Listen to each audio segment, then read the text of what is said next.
Welcome to 108 Gate, where we are doing the Divine Masculine reading. Divine Feminine reading is up, or uploading as we are speaking now. So the Divine Masculine feels as though he's taking some advice from the Divine Feminine, like taking note of what the Divine Feminine is doing. Divine Feminine within, so you yourself, Divine Feminine, Divine Masculine within you, anima, animus, yin, yang. Focus on all parts. Okay, so I didn't actually see that until I've just opened my eyes again now. Focus on all parts to make the whole. So your yin and yang, your anima, animus, your masculine, your feminine within you coming together. I'm feeling more and more of that harmonizing energy. On some level it feels like it's pulling things together and blending them, and then there's other things that as this blending is happening, then as this one is like if you see magnets attracted, so then your masculine, feminine, for example, are coming together within you, and then as the stronger force for this to happen, that means those things that are weakening and weakening and weakening that are not required can go off. They are being pulled away, disconnecting. So your core essentially has an opportunity to strengthen on multiple levels, in multiple dimensions. So if you are sensing quite a lot of energy surging through you, or the usual ascension kind of symptoms, then not surprised at that quite so much. It feels stronger in the masculine than it did in the feminine reading. There's certain parts of the feminine energy that felt like it's already ready to expand. So the masculine assertiveness is coming. I feel like we're going to stop there for the... I feel like there's loads of cards. It feels like the whole thing wants to be shuffled and just brought in, but at the same time, it's like making priority list. What's a priority first, and then dealing with it one at a time, because we can't look at all the cards. There's no point in having a card deck and then just putting them all down, unless we're going to be just like looking at all of them one by one. Having said that, it's like a process now, putting it in priority. They all will be addressed at some point, like all your skills, all your things that are coming up are going to be addressed, but it needs to be in an order. It needs to be in some kind of uniform manner, so that it can be appropriate. And it's trusting the process with this. Trusting the process is leading you to deal with, to acknowledge, to address the next issue that's making more sense for you, because as the blending is happening between the masculine and feminine, it also means that some things are going to be reeling off, some things are going to be disconnected. So when those things disconnect, it's going to bring in more strength and more power behind, and increasing the intensity of other things coming up. It may be that they come up, I don't know how to explain this in a so as they come up, it may be that they kind of just speed up and off on their own, but in that, it's like so many things are happening at once. It can be quite chaotic, but at the same time, just trusting your instinct, trusting your intuition, and trusting the process, so that when you feel like, you know what, yes, this is an important issue, but right now I've got to cook. So if we put it into a practical analogy, practical kind of example. So right now, my priority is not to be dusting that cabinet and polishing the bronze, the silver, or whatever it is. I need to first cook to make sure I'm not hungry at lunchtime. Therefore, once I've had my lunch, once I've done this, then I'll have more time and I'll be more content whilst I'm polishing the silver. I don't know why that was an example, but that's what I don't plan to be polishing silver right now, but that's the example that's coming up. So putting the things in priority, you're going to be having a greater sense of what is a priority, what is not a priority. And not only is that internally, it's also going to be when you have those external demands on you, external pressures put on you, you're going to be able to better see if someone's just making a mountain out of a molehill, or if they genuinely, sincerely need your help in this instant, in this immediate moment. Or do you have space to be like, I can't do it today, I can do it tomorrow. I can't do it right now because I have other priorities of my own to see to first. Then I can see. And hopefully by that time they've found a solution and dealt with it themselves, depending on how serious it is.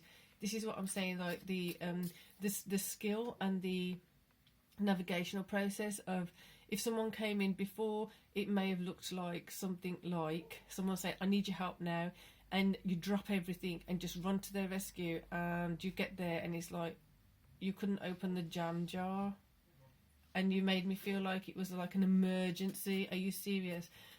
So then now, in understanding that there's certain things that are not a priority, there's certain things that are a priority. First and foremost, what are your priorities? So then you can navigate other people's so-called priorities to see if they're really genuinely a priority, because sometimes they are. Sometimes we have those moments where all of a sudden someone else's thing comes in and it needs immediate attention. Anyway, let's go. Page of Wands, navigating things in a different way. You're prioritising, like I said, the Page of Wands, going to the first priority, learning how to do this in a new way. So you may already be good at managing things, you may already be great at knowing that this is a priority, that is not a priority, but how well have you implemented it for yourself?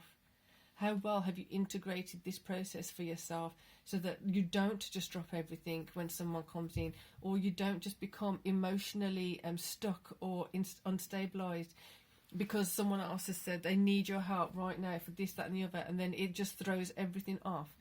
Bringing control back into that, bringing mastery into that, so that you don't get thrown off, so that you're able to focus on what you're dealing with, you're able to complete your own tasks before others come in and disrupt that.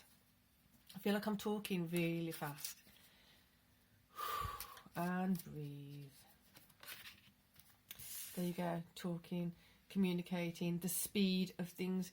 As you master this, as you bring more of your attention to this, as you are learning a different, I don't quite understand yet how it'll be different. I guess that's upon your own individual interpretation of that, your own individual lifestyle, your own individual skill set and things like that. So the prioritising of things in a different way. First and foremost, your priorities actually being your priorities. This is going to change the speed at which you're doing things, which makes sense if you are prone to having people coming in and disrupting you, and you being may have been in the past that you kind of just dropped everything and went to it. How much did that delay you? How much did that disrupt you? And when you come back to your thing, project, or your task, or whatever it is, like if it was an example of cooking and you left something just at a vital point and you come back and you forgot to turn it off, whatever it is, and it's got burnt, or it's just ruined the process of the cooking or something like that. Do you know what I mean? It's like you won't have so much of that disruptive energy as you put yourself as a priority. Therefore, the speed at which you're going to notice things being completed, the ease and speed at which you're going to feel that you're able to carry things through, carry things out, and actually complete a lot more than you had possibly previously. It's going to be quite fulfilling and, what's the other word? Fulfilling and satisfying. It's going to be satisfying to see that you're achieving so much more. It might not be so great for others that see you doing this. And again, just being aware that some people may come in and have those lovely, beautiful comments of possibly saying that someone is being selfish or disrespectful or dismissive or abandoning them. All that great stuff that they come and throw at people. They can do with it what they want. If it's not a priority, if it's not a life-threatening whatever, it's like just deal with the jam jar. Go and Google how to open a jam jar if you can't do it. I've been taught a few ways of doing that. Anyway, so Knight of Swords, coming in, defending the Page of Wands. Don't worry, Page of Wands. Yes, you're doing things in a new way. There may be some emotional vulnerability. There may be an onslaught of some mean comments, unkind comments, spiteful comments. I don't know why I'm saying that, but that's the energy coming in.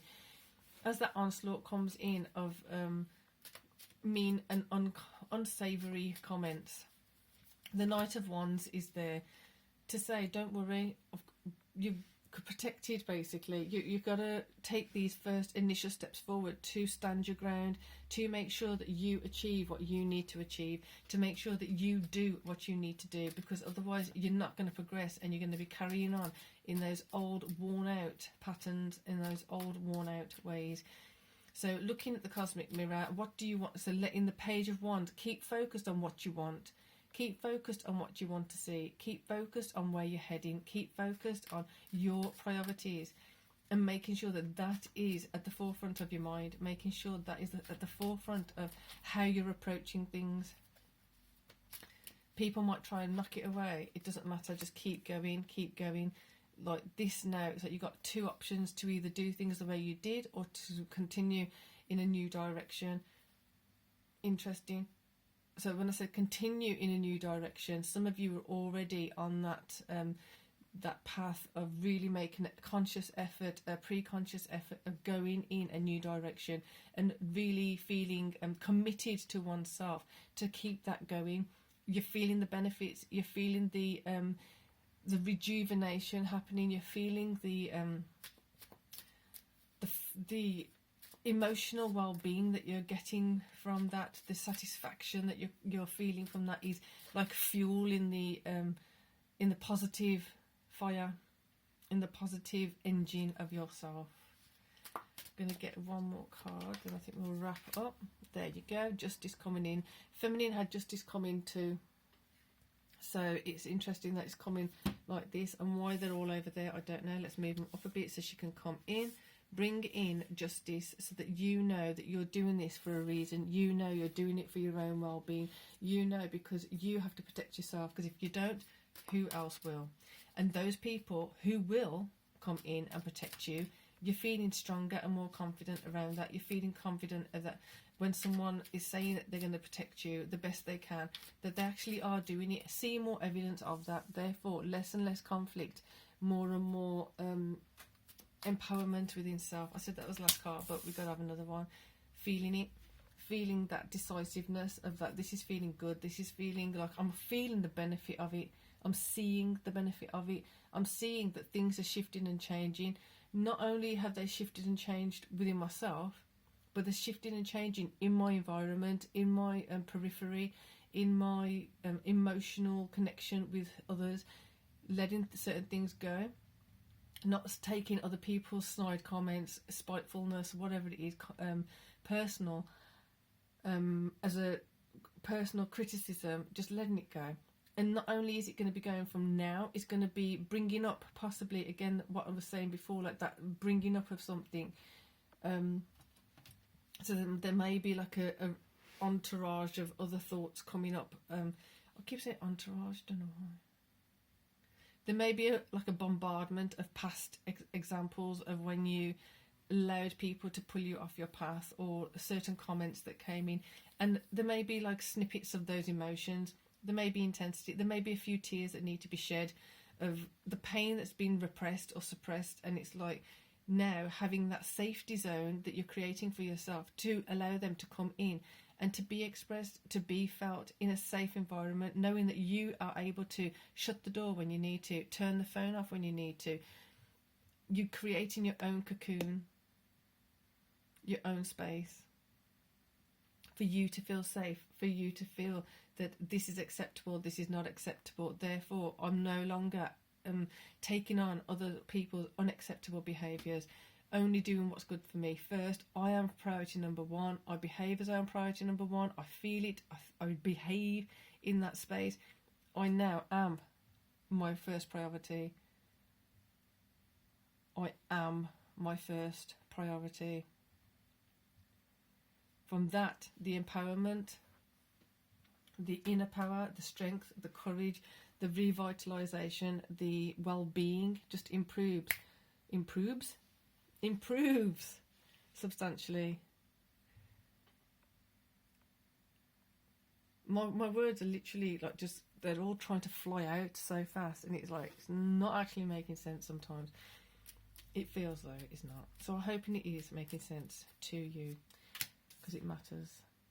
Grounding, there you go. Maybe I need to get whatever it is. So making sure you're staying grounded in this. So this is coming in as when you're doing certain energy work, and you're doing certain psychological work and other things, and you're working on yourself in certain ways. It's like the speed of this is increasing, and it's increasing more and more and more, because as you're improving yourself, more and more muck and grime and stuff you don't need is just being literally, it's falling off, because the strength and the force field that's being created from you integrating with yourself, integrating with your authentic self, integrating your divine feminine, divine masculine within, that force field is getting so strong that those other menial kind of things that were holding you down before, they don't have the same power over you.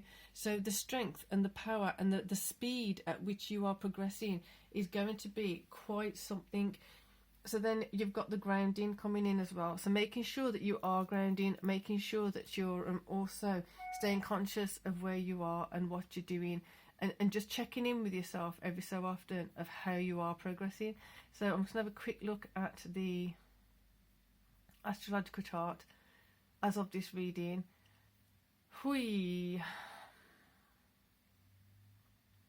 So we still have Saturn at 0 degrees Pisces. So rules and things like that, they're just literally up in the air right now. They're there for you to get rid of the rules that just were false, and you were living along those lines of following those rules that were made up, that were not substantial, they were not grounded in anything actually real or meaningful. So finding that the rules might be coming up to be redefined, realigned, and certain structures, like I said, you're going to be redefining your own structure, reconnecting with your priorities in a different way. Actually connecting with your priorities for some of you. So we've got Uranus at 20 degrees Taurus. So that is like, it's really, it's in retrograde. So that is a great energy to be working with if it's in retrograde, to be letting go of those things that have been embedded.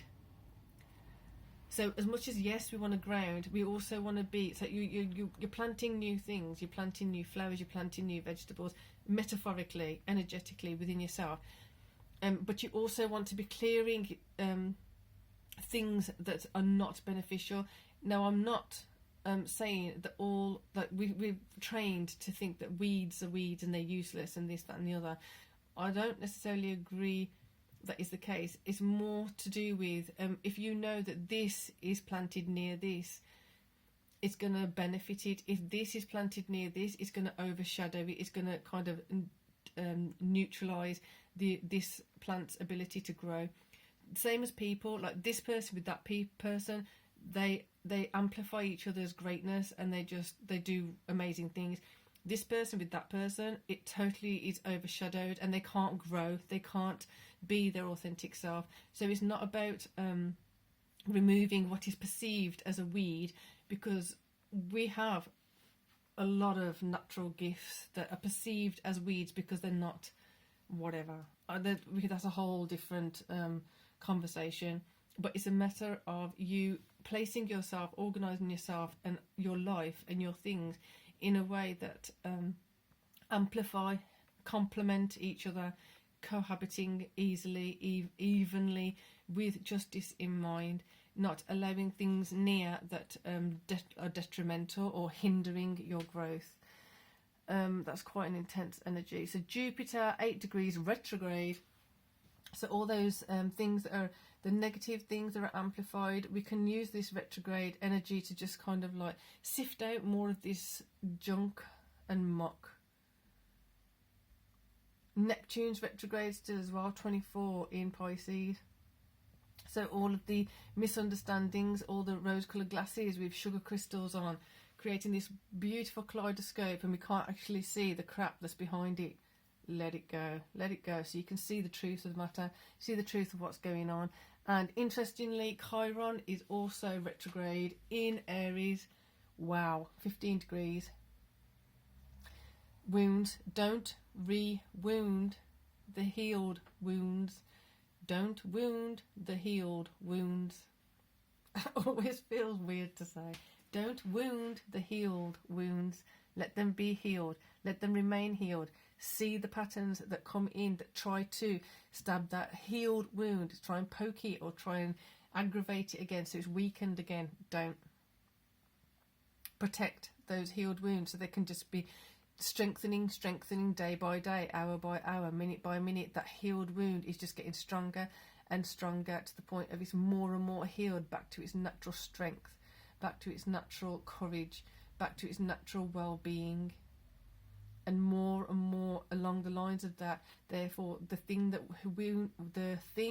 wounded it is more and more decreased. Not more and more decreased. It's decreased. The level of it being decreased is increasing. That's really confusing, but not confusing. I hope you followed that. I'm just seeing reams of energies. This is a great empowering reading. Hope you enjoyed it. Hope you got something from it. If you haven't already, check out the Divine Feminine, because that was a very empowering, insightful reading too. And like I said, the December readings are up, so check that out in your own personal playlist. And most of them, if not all of them, should have a link to the astro website that I usually use. On there is an option to get your own personal natal chart if you haven't already. If you have already, it is a good way of keeping check of what's happening now and then relating it to your natal chart. Again, it's up to you, because it is a lot. There's a lot to learn there. There's a lot to know about. But some of you may be expert astrologers. Who knows? I don't know. I'm just saying, for those of you who need a resource, want a resource, it's there. So for now, I've got 2 more readings to do. So 2 more signs to do the December reading for. Other than that, the rest of them should be up. And for now, peace and love.